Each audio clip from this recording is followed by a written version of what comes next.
What is going on, everybody, and welcome to another episode of the Piledriver. I am the best in the world, Mike, and this is my partner, the big dog, Dean. We're here to give you another week of glorious wrestling action, recaps, and I actually have a new thing we're going to break out tonight. We're going to do one of these every week, Dean, and it's just going to be random thing. It could be wrestling related. It could not be wrestling related. We're going to spend 10, 15 minutes on it tops, but it's going to be funny, I think, because we're going to judge each other's picks, obviously. It's going to be a top 5 draft every week of just random things. Ooh. And this week I pick because it's my idea. And next week you can pick. You don't have to tell me. So Dean has no idea what I've picked for this evening for the top 5. So that's going to be fun when we get to it. I like it. We're going to go over our picks. Yep. We have some picks to go over. We didn't make a show last week. My boy was under the sick. weather. You know what? We in this together. Mega was too solid to even do a one-man show, I think, because who you gonna call set the stage for some big things coming on the 10th of December. Yeah. Night of Champions, Mega Championship Wrestling at Lorain County College Community Fieldhouse. I'll be front row. Dude. The big dog will be front row. I actually got a couple of my buddies already in link with Butchie B to get their own tickets to come front row because he was telling me how much they love local wrestling. So if you're in the area and you're free that day, December 10th, grab some tickets now and go. Doors will open at 4:30 like last time. You get a nice early bell time, so you're out around 8-ish. You can still get home and watch if there's a WWE or AEW show on. You still get home in time for that. Yeah, plenty of time. We are going to go over our results from who you're going to call. We'll talk about it in depth for the most part. It was a great show. From top to bottom. Top to bottom. Hats off to the Mega Championship Wrestling crew. You guys put a great show on. Whole crew. Brandon Xavier, fantastic job setting everything up, getting the matches. The matches were all stellar. I mean, dude, I two-sweeted a Bullet Club member. I know we did. And we met Gangrel. Yeah, and I met Gangrel. So, I mean, it was all right. And he came out to the Brood music. That was the best part. That was probably the best. One of the best theme songs. So we'll get into it. This is the first pay-per-view of the new month. Your current reigning defending champion, best in the world, still holding it down from day one. You're A1 since day one. I'm getting that these days. First match, we got Paxton Calloway was going against Mike Michaels, the Bull Rope Bully. Okay. So this match didn't happen first. I'm sorry. I don't remember the exact order of the card. We just wrote it down before we went to the show. But do you remember the clown? I do. So there was a clown sitting over by the announce table, and he was there when we walked in. We were there at 4:30. We were there 4:30. Shows didn't start until 5. This match was probably like 5th or 6th out of the 8. He was just chilling there in the chair when we got there. And it turned out to be Mikey Michael's old tag team partner, one half of the Believers. Paxton, this match was midway through the night. Paxton's a machine, first of all. Yeah, dude. One of my favorite videos that I took of the whole weekend of the whole show was Paxton when it was basically me after he gave him that chop. And I was like, one more time. And everybody got quiet and he just slapped the hell out of him, dude. It was. That was a packed crowd, too. Oh, yeah. Great show. Paxton Calloway did end up pulling out the victory with the return of Mikey Michael's partner. I don't know what's going to go on there. We're going to have to tune into Tuesday Turmoil tomorrow. Oh, that pop was nice, though. I haven't seen him in a while. I thought he was injured. So that was good. That point for me. Next up, you had Baby Lotion and Steampunk Misery versus the Party Posse. All right, now you picked the Party Posse, and we didn't watch Tuesday Turmoil going into last week, but something happened between Taco and Jimmy Jammer. Yeah, Jimmy Jammer was not so Jimmy. He was not ready to party at all. He was not happy at all. I don't know what happened. He ended up the end of the match looking like CM Punk crisscrossed applesauce in the beginning of the ring. Like he got rolled up. He thought they had the win. Steampunk Misery and baby lotion. He was a great bad guy, by the way. He comes out with this bottle of lotion and he's trying to lotion people, tell people that they're ashy in the front row. That was good. That was a point for me. So I'll take that one. That's all right. That's okay. Coming up, and you thought this next match, you thought I had picked the winner, but it's actually you. RJ Jonesy versus Skylar. Yeah. You picked RJ Jonesy to take the dub. Which was surprising, kind of. RJ Jonesy actually put on a great. He looked great. I will agree with you 110%. I'm not even hating on RJ. I really thought that Skylar was going to walk away with this. Yeah. I thought it was going to be a cash-in kind of night. So, I mean, we know that we got Gavin coming back. The other half of the tag team champions is coming back. So we'll see what's going down at Night of Champions because you know them tag team belts will be on the line. Yeah. Night of Champions is going to be so good. Next match we had, I don't know. I might say this one would be up there for match of the night category, in my opinion. Don Tavio versus LSD for the Fighting Spirit Championship. Yeah, that was a good match, dude. That was a great match. Don Tavio was impressive. Very impressive for my first time seeing him. I would love to see him again.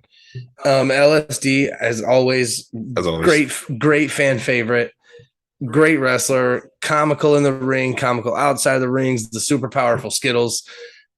He's funny. It's great. And it's good to be I guess it's good when they're funny and they can wrestle because he's not a bad wrestler. Not at all. So I picked LSD. I believe I won the rock, paper, scissors to win that. So that's a point for me. The next match, we knew this one was going to be a banger coming out of the gate. Tyreek Kalam versus Big Mo for the Infinity title. This went hard. Kalam didn't even say anything. He walked out. He stood in the ring and he waited for Big Mo. And his first move was a slingshot heel kick off the middle rope, dude. It was phenomenal.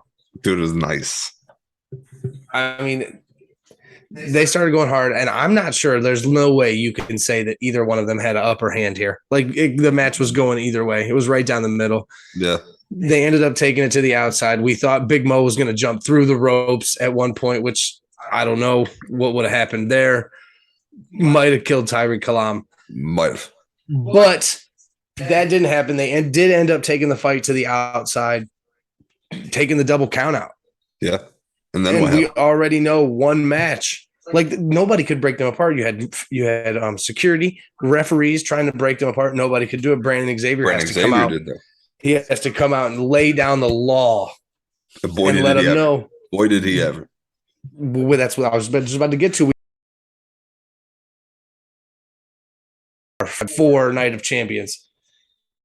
You got, Tyreek Kalam versus Big Mo versus Bruce Collier, I believe is his name. I'm sorry. I had it right in front of me and I lost it.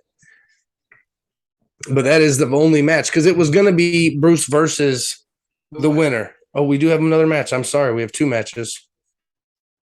Bill Collier, not Bruce. Bill Collier. The triple threat match for the Infinity Championship, Tyreek Kalam, Big Mo, Bill Collier. Bill Collier's a big name in Mega. And again, not familiar, just started past year. I'm loving it. It's going to be, dude. Then the next match, speaking of, as I was just speaking of Cash Inc., Gavin's coming back. You got Cash Inc. going 2-on-2 for the tag team titles against the main event, Gannon Jones and Duke Davis.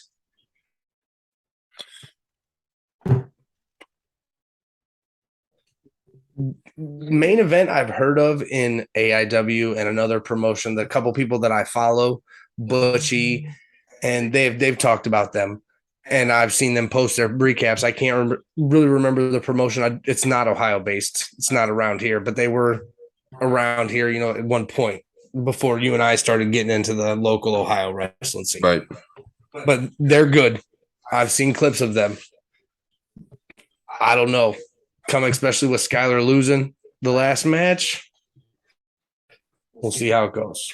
But those are, as of right now, looking at the card over on their website, those are the only two matches that we have. You can get tickets at the door. Like I said, it's going to be a great show. It's going to be a really good show.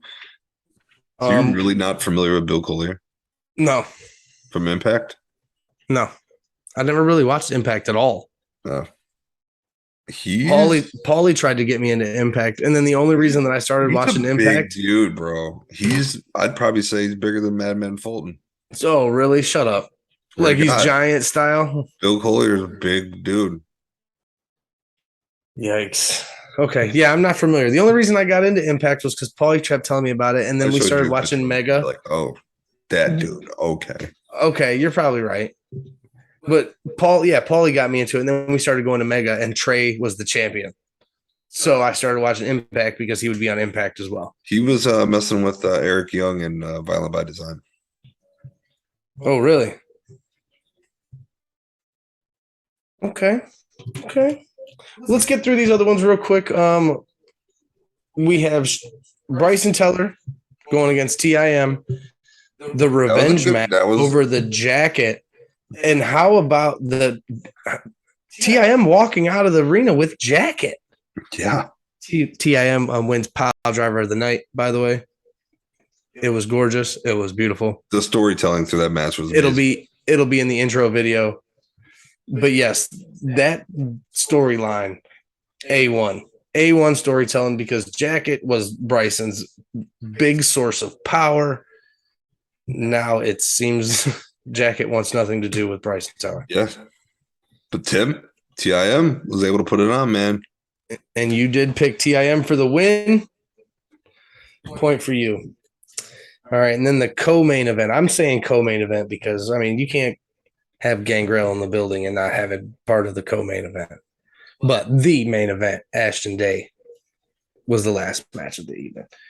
You had Sean Blaze, Mr. Crummels, and Gangrel versus Butchie, Pastor CeeLo, and Sebastian LaShawn.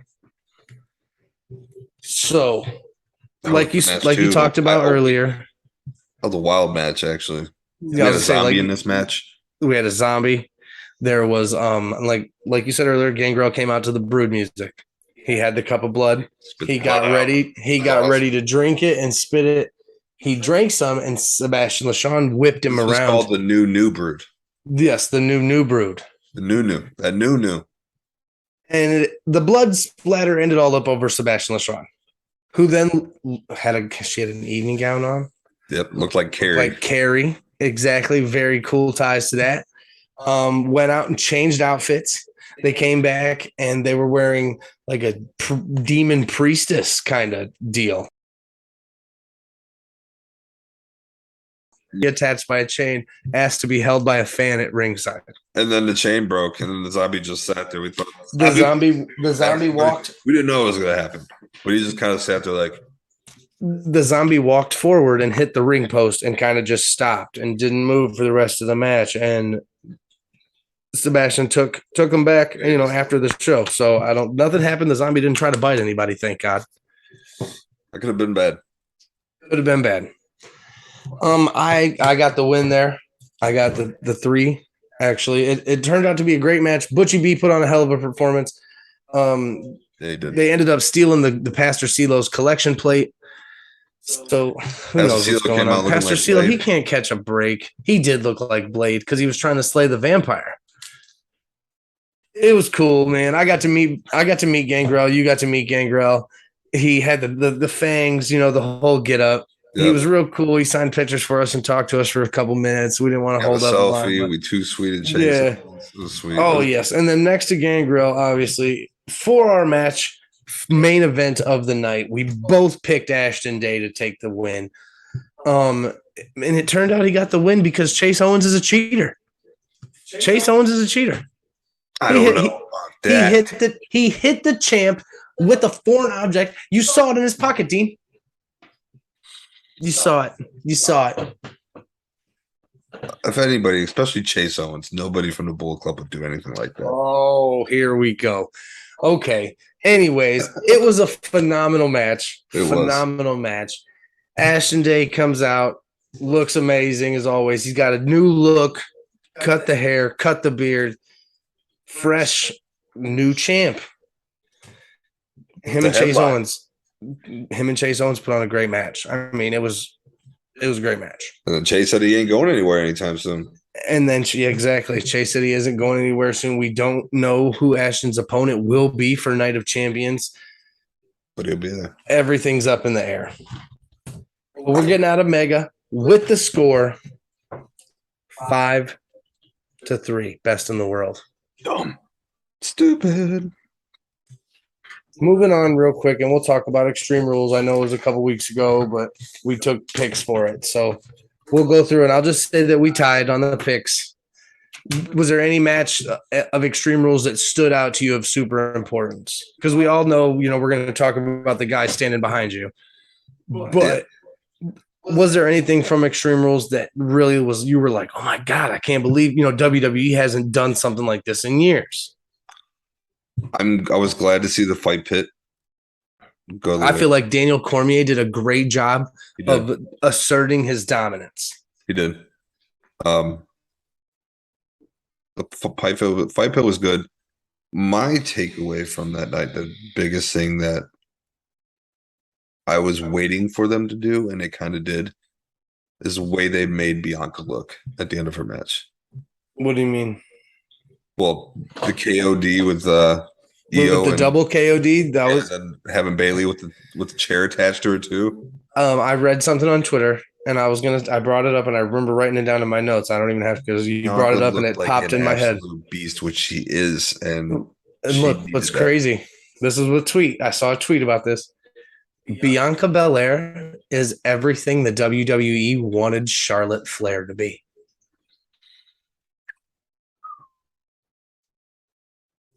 Because they just pushed titles all over Charlotte, and the people turned on her. Bianca Belair worked her way up from the bottom and is basically saying nobody's going to take this title from me because I'm the hardest worker. She's not making a name off of her dad. Like, what's crazy is I know that in today's age, internet, et cetera, if she would have came in and under a different name, if Charlotte would have came in under just been Charlotte and not Charlotte Flair, she probably wouldn't even be over. She probably wouldn't even have a fraction of the of anything. But I mean, do you think maybe she would have gotten over better because nobody knew that she was Ric Flair's daughter? I think so. But I think it would have been a more mixed reaction, kind of like how Sasha gets. Yeah. So did you see Sasha is having a match in New Japan? And not. But she posted it apparently too, though, during that. I know, but think about it. Triple H is in charge now. Are we getting the forbidden door? AEW doesn't have an exclusive contract with New Japan, I don't believe. Let me pull it up because Sasha Banks in Japan. She's fighting Kairi Sane. She's fighting Kairi Sane. Could we get? Oh, that's gonna be a good match. Could you imagine the possibilities of New Japan? She hints at it. I don't know if it's a fact. Roman versus Okada? No, Roman can't wrestle with Okada. I mean, there's really nobody in WWE. Seth Rollins. He's the UFC. You know what I'm saying? Like, you got to think of a good wrestler. Okada can wrestle. Shout out to Seth Rollins, though, the new U.S. champion. Hey, the Shield holding all the gold in all the companies. Let's go. They are. Yeah, but Sasha Banks on her social media, she posted an Instagram match graphic that was edited, coming originally from Cosmic Angels on Twitter. The graphic is Kairi Sane and Sasha Banks. Banks put up a sticker that stated it's so very interesting. Here, and I'll put it in the here, look, bam, right to Twitter. I miss Kairi Sane. This is a straight where'd it go? You can't see it. Yeah. Because of the background. It's all but it's literally like, and it's got an IWGP women's title in the background, and it's got Sasha Banks with the Japanese lettering in her name. And I thought it was true. So apparently it was just a tease that she did, a dream match. But these day and age, anything can happen. Anything can happen. So, yeah, I mean, we got a new women's champion, Ronda Rousey, on SmackDown. How do you feel about that? I'm okay with it. It's whatever. She put in work this time. She didn't come back and just win a title. She had matches. I mean, that was probably the least good match of the night. Ray Liv's championship. Well, I think Liv's going to be busy soon. There's a dark side coming out of her, and I'm ready. Bianca, obviously, like you said, double TKO'd everybody or double KOD'd everybody. She whooped ass. Riddle won in the fight pit. Great fight pit match. Going up top, jumping off the top. Riddle winning by submission, in my opinion, was great because he's the UFC fighter. That was good. Yeah. Karrion Kross winning the strap match was great. Karrion looked good. Match of the night, though, as I thought, and everybody else pretty much agreed on Twitter. The good old-fashioned Donnybrook. That was a good match, too. The storytelling in that match between all them guys and everything was phenomenal. It was great.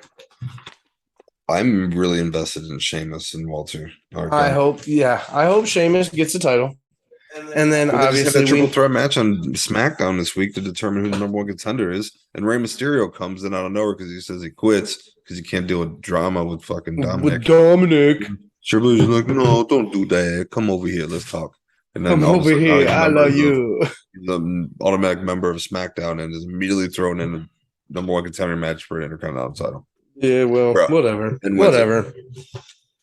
And then speaking of, we had the last match of the night, the I Quit match, which I thought the ending was kind of but that was really the only way they were going to get Edge to say I quit was introducing Beth Phoenix into the mix and whatever. I love we tied on our picks for Extreme Rules 3-3. So the score is 8-6. Yeah, 8-6. Me going in, and we'll see what else we got for the rest of the month of October. Rhea is an amazing heel, and I love it. She's a great bad guy. Speaking of Judgment Day, how did you feel about Monday with the Good Brothers coming back? Bro. So the way my stream has been lately, the stream I watch my Raw on Monday nights, I haven't been able to watch it live. Gets real choppy because of probably the building where I work.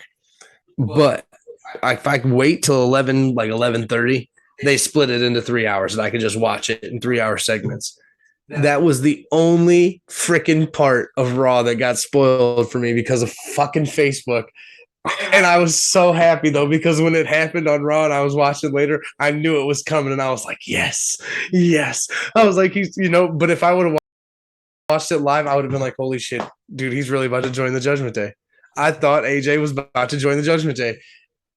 But then, like I said, because it got spoiled to me because of social media and I watch after live, I knew that the OC was coming. I'm excited for it. I love Carl Anderson. I've always been a huge Carl Anderson fan. Yeah. I think him and Seth Rollins would have a banger of a match for the U.S. title. I think that now that Triple H is running the show, with them being back, AJ Styles versus Okada, by the way, and the way they're going to be presented and everything is going to be night and day from when they were here prior. 100%. And I think that's great for them. I just worry that they're not trying to have them be like AEW's FTR. I hope they're not trying to push that, which I can see that happening. Yeah, I hope not, man, because like I said, I've never been the biggest Luke Gallows fan. He's just another big guy, but I like Carl Anderson. I'd be okay with him going on a nice singles run. Remember, like the Shield kind of. Remember, it was like when Roman and Seth were the tag team champions and Dean Ambrose was the U.S. champion. Like you put the tag team belts on Luke Gallows and AJ Styles and you have Machine Gun Carl versus fucking Seth Rollins for the U.S. title. Be a banger. That'd be a banger. Fantastic. So the OC's back. That was awesome. Balor's face was perfect. And then as everybody's walking away, Riddle after the fight pit, obviously I was watching live. Did you watch live? No. Okay, so I watched live. Well, yes, I did. And as Riddle's walking back, dude, I'm sitting there and I'm like, are you fucking serious? Like nothing? Like nothing. We get no nothing all night, no Bray Wyatt, nothing. Like all these white rabbits bouncing around all month with the QR codes and the X marks the spot. Nothing. And Triple H got me with the watermark at the bottom of the screen. Because that's how WWE has done it for like the past 4 years now. When that watermark hits, it's game over. Yeah. Triple H dropped that Extreme Rules watermark in the bottom right corner right here. Boop. And I was like, shit. And then the lights went out and the watermark went away. And I went ape shit. I'm alone in my apartment and I was screaming. Like, I was like, yeah, oh my God. I know once I seen the characters arriving from all corners of the arena, I was like, let's go, dude. Oh my God. So let's talk about this because clearly this is obviously the biggest thing in wrestling right now. Do you think that these characters are other people? Because I've heard that. And I've also heard rumblings that Bray Wyatt, these are all just manifestations of himself. And Bray Wyatt is legitimately about to come back and start a feud with himself. I haven't heard that angle, but that's wild. But yeah, like you've seen the Fiend in the crowd, and then you've seen the burnt Fiend mask on the announcer's table. On the announce table, which was awesome. Like, you've seen the Fiend mask at first, you're like, yes, the Fiend's back. Like, we're getting the Fiend back. And then you've seen everything else. And then you see the mask that you see now, which is the same dude that made the Fiend mask. And you're just like, this one gives me very, very V for Vendetta vibes. What is going on? Like, so if it is real people, this is my guess as to who the real people are. Yeah, there's been speculation on who the Wyatt6 could be. The Pig, Huskus, Joe Gacy. Yes, I've heard that as well. Dexter Loomis is the Buzzard. Is Mercy Dexter the Buzzard? Or what's that boy from NXT? I've only heard Dexter. Grayson Waller. Okay. Oh yeah. You're right. I did hear Grayson Waller. You're right. And then this is my pick for the Abby the Witch because exactly of who my pick of the Fiend is. Liv Morgan and her boyfriend and Bray Wyatt's little brother, Bo Dallas, is the Fiend. You see Ava Marie had a Lily the doll and said, if I make this, I'm going back. And people were like, no. Don't count on Alexa Bliss either. I know, and that's because her tweet after was, it's been a long time, or something like that. Hello, old friend. Old friend or something like that. Yes, that was glorious. So, like, I don't know what to think about this. We would get the old Bray back. Like, exactly, which is what you think. He's gonna fight himself. Hint says there's the Fiend, but then it shows like the Firefly Funhouse covered in cobwebs, and all the characters are dead. And it's like, and then they all show up in the crowd. Yeah, and we're just like, what's going on? Because they're alive now. Fiend mask off, the burnt one. And it's like you see this new mask. It's just, I don't know. There's so much to take in with the excitement, dude. I was just about to say this. This is my favorite thing to say about it because I've talked to a couple different people about it. The whole Bray Wyatt thing is my favorite thing that's happened in wrestling in like the past 5 years. It's basically the creation of the Wyattverse. It's yes, that is a perfect explanation. And because it's phenomenal. The storytelling with this and what's going on is just A1 in my opinion. I love it. And then he comes out on SmackDown and one-on-one, like saying this is a version he's never introduced to Hibby, and it feels too, man. Like it was because you weren't Bray Wyatt wasn't talking. That was Wyndham Rotunda, and it was him in the heart, and dude, and it was because dude, there was people like Bray Wyatt was, I don't know, dude. I remember reading people's stories on stuff, and like Bray Wyatt, he would respond to you. He would talk back to people and talk not just for like a response on Twitter. He would talk to you. He was a good dude, man. He retweeted a tweet for me a long, long time ago when this was Luke Harper style world. Eater of Worlds type Bray Wyatt. Zoe was hanging on her high chair upside down with her hair hanging. And I tweeted it and I said something and I can't remember what I said, but he retweeted it, because I tagged him in it and it was cool. But I did see something today too, and I wanted to say something to you about it. WWE filed a trademark recently for Uncle Harper, not Luke Harper. And so maybe that's part of going to be something that plays into this, and it's Bray's way of paying homage. I like if you paid attention to when he was about to reveal himself, it had the door with the light shining through. Yes, that's how Dark Order came out. Yeah, if you replay that when Brody debuted on AEW, that little montage, like his debut right there, the light shine through and everything, it was perfect. Yeah, that's what it is too. But it like. You got the whole wide world in your hands. Everyone's singing it. And you hear the audio of it too. You're like, I don't know what we're gonna get here, but I'm here for it, dude. I'm fucking here for it, and I'm just glad he's back. Yeah, he got emotional talking about that. How he saved people said that he saved their lives, and then he said we saved his. Basically, yeah. He tear-eyed and everything, man. He was trying to keep it together. Well, that's because we won't get too far into it. Obviously Bray Wyatt had his things going on outside his personal life, and he ended up falling in love with somebody at WWE while he was. A lot of people gave him shit for that, but him and JoJo are happy, and he's doing his own thing now. She was backstage when they did on the thing. He lost family members. He was in a bad place, and she was there for him. Hey, it is what it is, dude. He looks great. But that doesn't make him a bad person. Bray Wyatt came out, and in my opinion, he's one of the best storytelling wrestlers of this generation. Absolutely. But yeah, I got it pulled up right here. WWE's filed trademarks under the terms Uncle Harper and Uncle Howdy on October 8th. Trademark regulations intended to cover the categories of entertainment services, namely wrestling exhibitions and performances by a professional wrestler and entertainer rendered live and through broadcast media, including television, blah, blah, blah, blah, blah. So a lot of people are believing Uncle Howdy as the nickname. Horror fans may recognize the term Uncle Howdy as the nickname for the demon Pazuzu, who possesses the young girl Reagan in The Exorcist.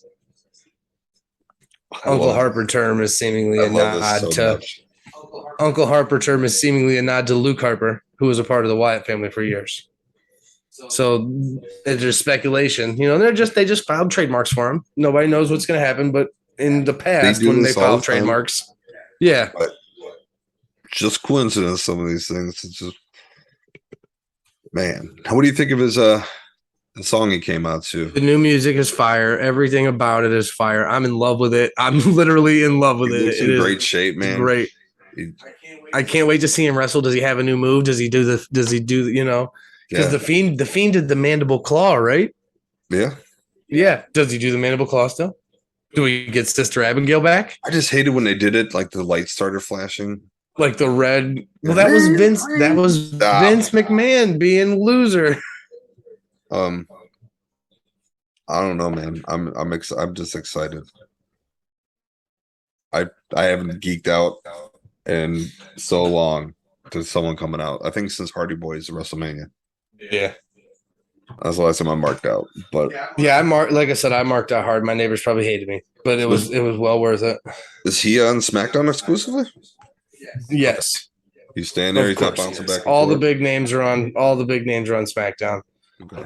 I heard rumors that Fox wants to just buy Raw as well and put it on a Monday night on Fox, just because WWE. I mean, I think the last I heard of it, this was a while ago, was USA was obviously pissed because Roman Reigns is on SmackDown and they got all the titles on SmackDown. Right. And I'd be pissed too, especially you've been with USA's been holding it down. USA's been a WWE staple since they were WWF. Like a slap in the face. You know what I'm saying? Agreed. But money talks, too. And that was a Vince deal. Again, that was a Vince deal. But Vince is no longer, and we're going to talk real quick about the guy standing right this way. Bam, right there. That one. Bam. Triple H, the guy's behind me. 25th anniversary of D-Generation X. He got COVID too. Hope you feel better, bro. Yeah, Triple H has COVID currently. But if it wasn't for DX, I don't know if my childhood would have been the same. I can't speak for you, but I know that I've personally got in trouble multitudes of times at school for telling teachers and other kids to suck it. It was. I tried wearing it the shirt to school a few times and got sent home immediately. Oh yeah, but like those are just core. Most of my core wrestling memories involve the D-Generation X. Yes. 100%. So, they did a great spot. Like I was telling you before our show when we were just talking about it for a little bit, the spots they did on Raw for the 25th anniversary were great. They weren't over dramatic or over drawn out. They made funny jokes. They said, obviously you can't cuss. And then everybody started cussing. X-Pac was talking shit and Road Dogg was talking smack.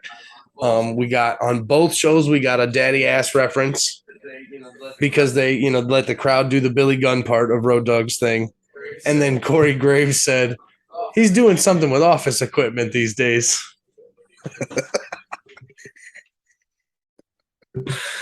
I didn't hear that. That's great. And then the next night on AEW, when they did the whole Scissor Me Daddy Ass, tribute to the Acclaimed, Billy Gunn got up and said something in retrospect to D-Generation X the night before, and I can't remember offhand what it was, but everybody knew it. Everybody said it in the crowd with him. It was great. I got 2 words for you. Scissor me. Scissor me. That's cool. It was, I'm okay with it all. It was good showmanship. Like I said, they talked about the cocks and they had rubber chickens lined up on the next to Triple H's desk. And it was basically then they basically just ended the show and they all came out and did their catchphrases. That's really all it was. And it wasn't too drawn out and over dramatic. Nobody like balloons and shit for D-Generation X. But if you think about it, like you said, Triple H has COVID. Who's running the show tonight? I told you beforehand. Road Dogg. The Road Dogg. The DX is the best long con in history. They're basically running the fucking company now. They're basically running the company. Shawn Michaels is like the lead trainer. Road Dogg is on staff writing, and Triple H is basically the CEO. His wife's the CEO, but come on. She handles the books. You know what I'm saying? He handles the wrestling side of it at this point.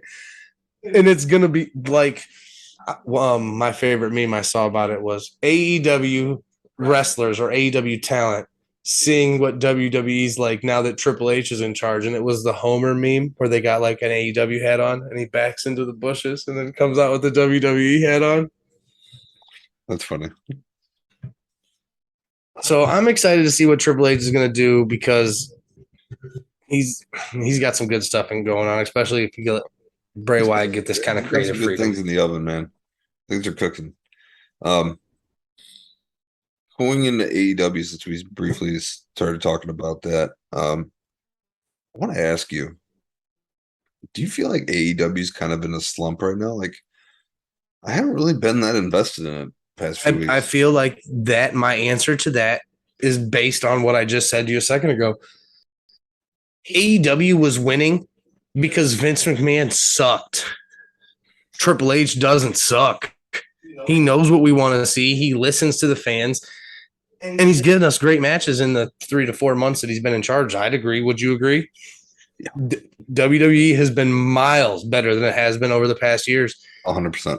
And now AEW is like, I don't know if it's like they were, oh shit, we were doing so good, and now Triple H kind of caught up. Well, I think a lot of it has to do with the drama that's been going down there too. Agreed. And I did have that in my talk I wanted to talk to you about. Suspensions going on with the Young Bucks and Kenny. You got CM Punk. Who knows what's going to happen with that? He's done. And why do I always pick the shittiest wrestlers to like? Why do I always pick the whatever happens, who's coming back? MJF was there, like, witnessed the whole thing. Yep. That dude don't give a fuck, and he's going to use it down the road, I guarantee you, on the mic. I love it. I love MJF's new little devil persona, the whole, I don't know. I don't want him. They gave him they're giving him a stable again, though. Like, they make it seem like he's weak, in my opinion, because he can't be without a stable or be without people behind him. I see what you're saying though, but he's MJF. He's good. And then people were talking about how stables were such a big deal in AEW, but now if you look at WWE, there's a shit ton of stables. Yeah. There's been a lot of failed stables in AEW too, though. Already in their short history. Congrats to Orange Cassidy. Yes, the new All Atlantic champion. He didn't even care. Love it. That's okay. In my opinion, it was bad news for Pac to be a double champion with the trios title because the trios champ. I mean, the trios champion needs to be. It could be. I still feel like they should have won. They should. That triangle shouldn't have won the trios.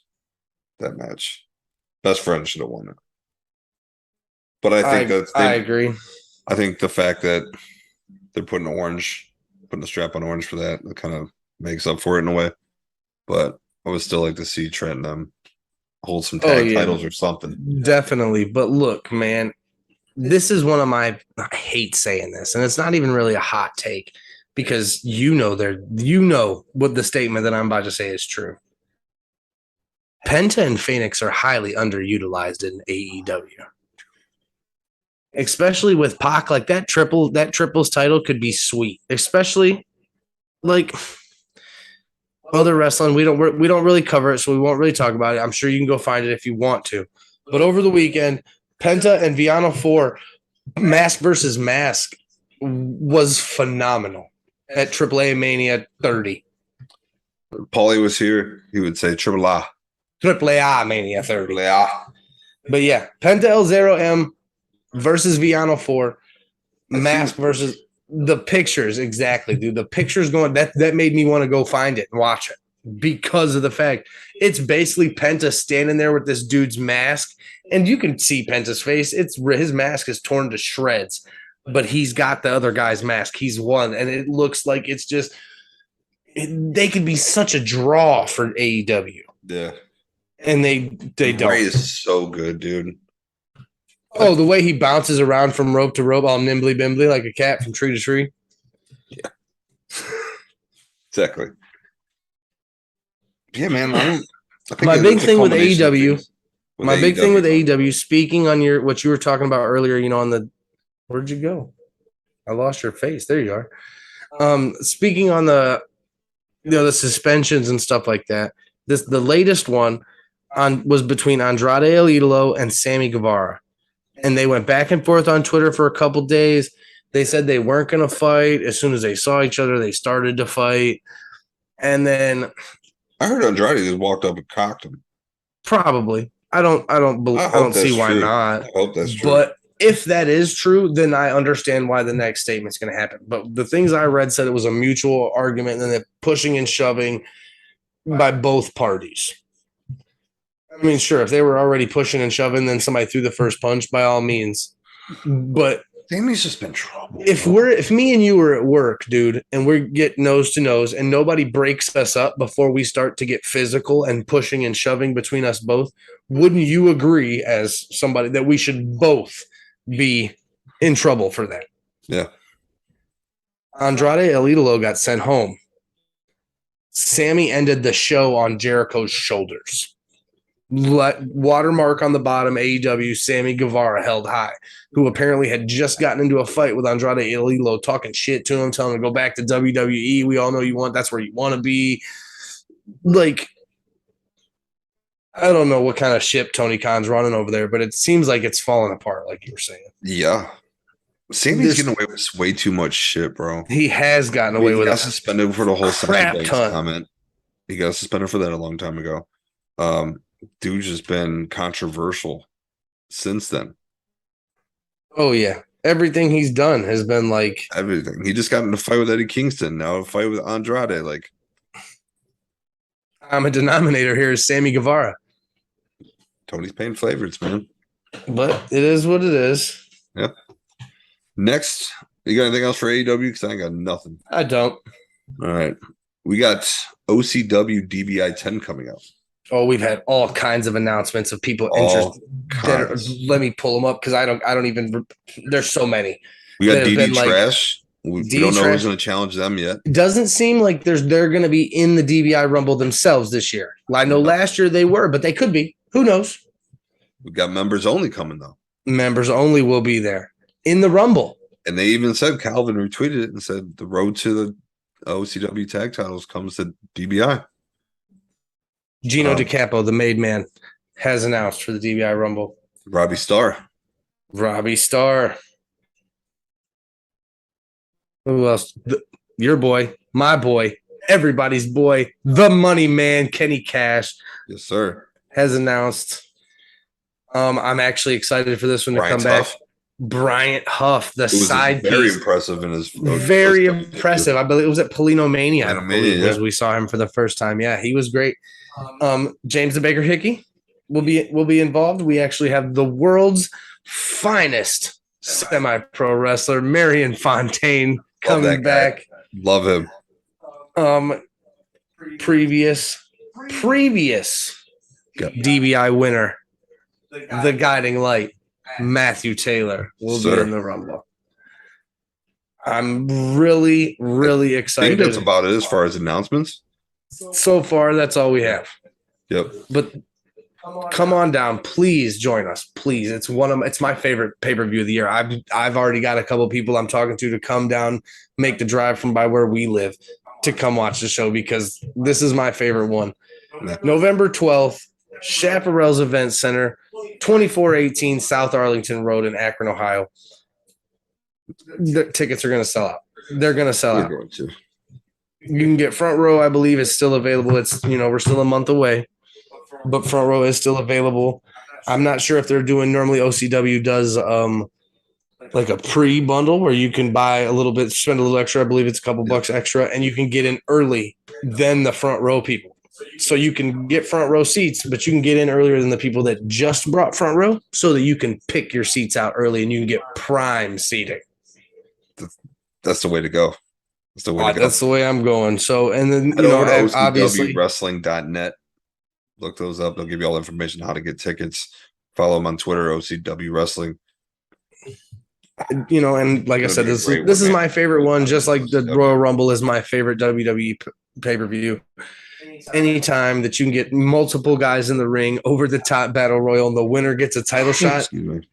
People, my first Rumble match to see live. Okay, so let me tell you my first one last year, and this is my favorite story to tell. This is my favorite OCW story because all year Jake Ely had lost every match he had been in. He was like 0-12 or something. He was in a super slump. On the way down to the arena, I look right at Paulie dead in the face, and I said, Jake the Thunderbird Ely's going to win the DBI Rumble tonight, and he's going to go on to beat Jimmy Shane and win that fucking title. You're right. Jake Ely comes out, gets knocked out of the ring between the ropes, pulls an old slide under the ring. Where'd he go? Nobody knew. Come down to the final entrance, Jake Ely slides out, tosses him. Winner, glorious. That would have been sweet to watch live, man. So this year, like I said, November 12th, we got it. One of those people that we announced already could easily win this. Oh, yeah, definitely. Yeah, November 12th could be there, man. It's going to be a good time. We miss OCW. Looking forward to that as well. So we got Mega Night of Champions coming up. We got OCW DBI 10 coming up. Got some big things. It's going to be a stacked. It's going to be a stacked couple of months. I mean, and then obviously as fathers, we got Thanksgiving coming up. We got Christmas coming up.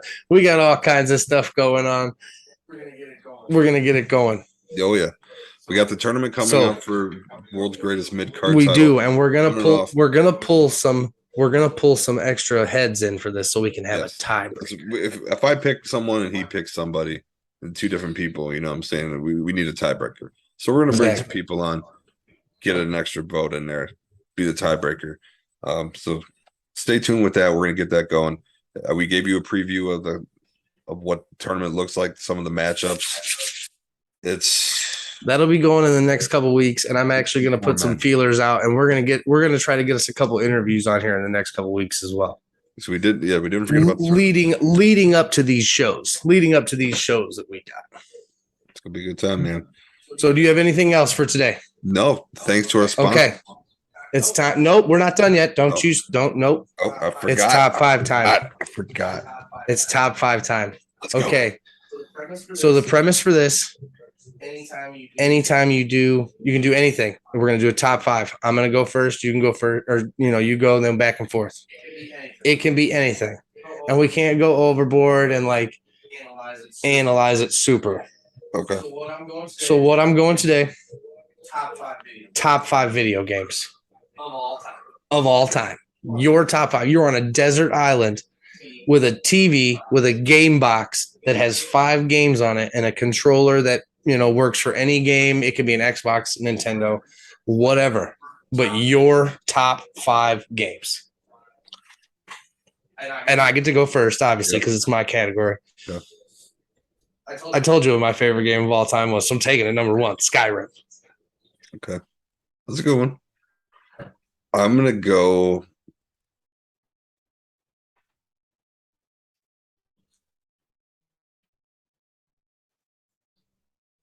Ken Griffey Jr. Baseball for the Super Nintendo. Ooh, that's a good one. That's a good dub. I'll give you that one. That's a good dub.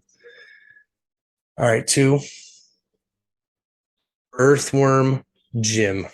Oh, that's a good one. See, I got mine. You didn't have yours because you weren't thinking about it all day. I've been thinking about this all day. My second round pick, Nintendo 64's own Pokemon Stadium. Ooh, good call. Okay, that's a good call because my next game is a Pokemon game. And this is one where, obviously, Pokemon. I can't just say Pokemon. You have to pick a Pokemon game. Pokemon Crystal. It's the one with Lugia on the cover. That's a good one. That's the one for me. Other than that, honorable mention to Pokemon Sword and Shield. I do love the new version games. Yeah. I'm playing Arceus right now, and I really enjoy it. Number 3, what you got?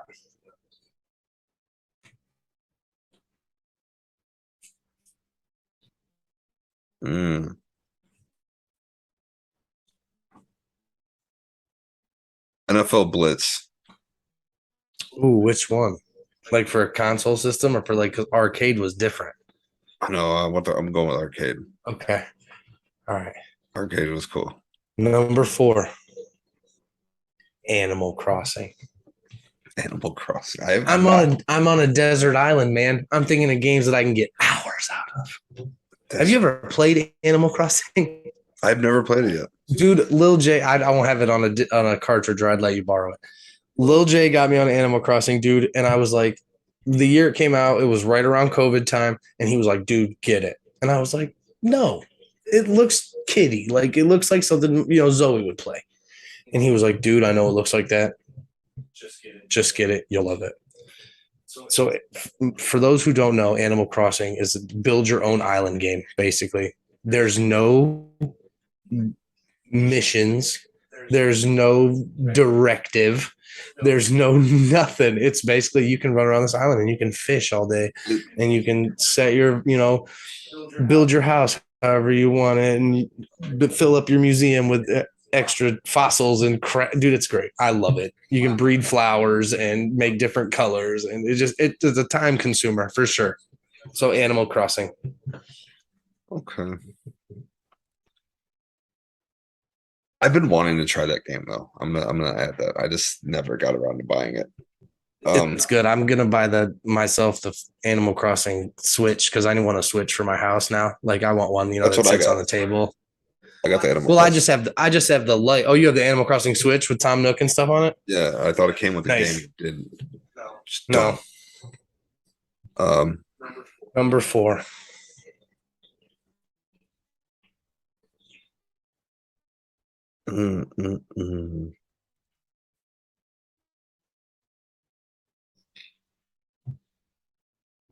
This is tough. I know. This is a good one. You got 2 more games. That's it. I only got one, and I know exactly what it is if you don't pick it.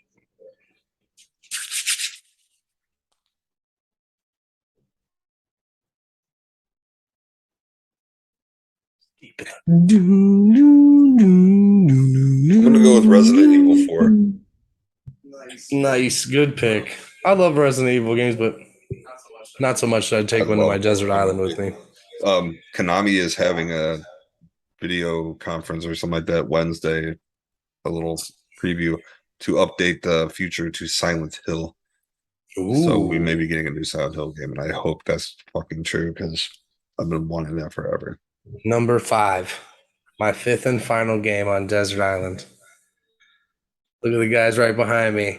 WWF No Mercy for the Nintendo 64. I know. I've been sitting there thinking about. I gotta get a wrestling game in It there. was that or WrestleMania. Or here comes the pain too was good. The one with Brock Lesnar on the cover. With Brock on the cover. Mm-hmm. Go ahead. Number 5. Let's see. You're gonna go WWF Raw for the PlayStation 1, where it was all blocky.